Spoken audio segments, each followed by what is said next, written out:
5இல் வளையாதது 50இல் வளையாதும்பாங்க. இது வந்து நம்மளுடைய பழமொழியில் ஒரு விஷயம்.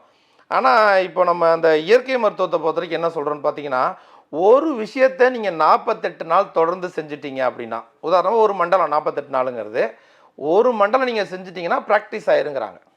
நீங்கள் 30 நாளில் விட்டால் கூட, இல்லை 35 நாளில் விட்டால் கூட, கண்டிப்பாக அதோடைய ரிசல்ட் வந்து இருக்காது அப்படிங்கிறாங்க.